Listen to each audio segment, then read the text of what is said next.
Happy Saturday here in Canada. So, we are now in our lesson 5 of Pag-ibig or how to avail of Pag-ibig housing loan. All right.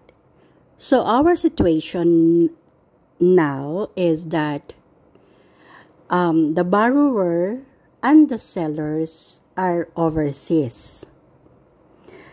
So they need consularized documents. So, questions. Number 1. For the consularized deed of sale, is it a contract to sell, or otherwise known as deed of conditional sale, and not a deed of absolute sale? So the first one is conditional, and the other option or the other deed of sale is absolute. So that's the first question. Second, if the borrower is overseas, does he need to be a dual citizen? Because maybe he's living already, like he's already a citizen of Canada, or citizen of Switzerland, or citizen of Australia. Does he need to be a dual citizen, like Pinoy and then also Canadian, or Pinoy and Australian, or Pinoy and European? So, is this also true for the sellers?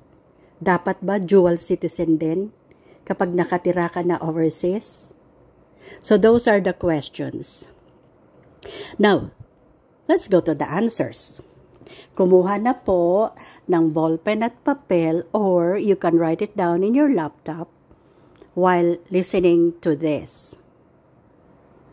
So the first question is it a deed of conditional sale or a deed of absolute sale? Answer is, depende po.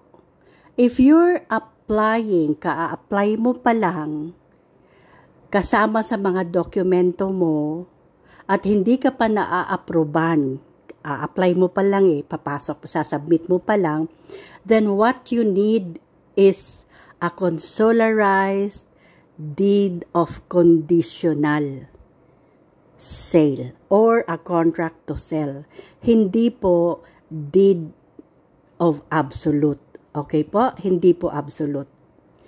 But if kayo po ay na-approban na, meron na po kayong notice of approval, then kailangan po kayong mag-submit na ng deed of absolute sale. Yan, absolute na talaga. Alright.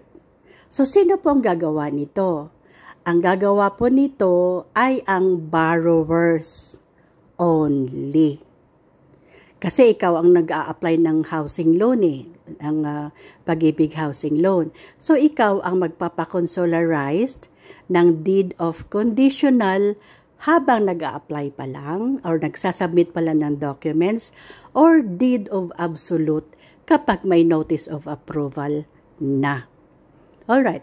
So, therefore, kahit Australian ka or kahit Canadian ka na, pero seller ka, hindi mo na kailangan consularized. Alright? Ang borrower lang po ang kailangan. But if you opted, magkasama po kayo o nagkikita rin naman kayo, you're both in Australia or you're both in Canada or you're both in Switzerland, then better yet, magkasama na kayong pumunta sa Philippine Embassy of your country. Okay po? Alright. Number 2. Thus, you need that, will the borrower need a certificate of dual citizenship? Kailangan ba Pinoy siya.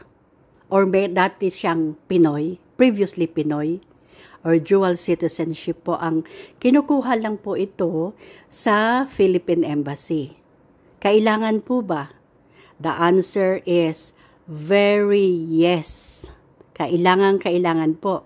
Pag wala ho kayong dual citizenship, hindi ho kayo makakakuha or makaka-avail ng Pag-ibig Housing Loan. Kasi yan na po ang batas natin ngayon. Kailangan po ay meron ho kayong dual citizenship or Pinoy kayo dati na certified na nakukuha rin din po sa Philippine Embassy. Okay? Alright. What if you're the seller? Pag seller po, hindi na kailangan ng dual citizenship.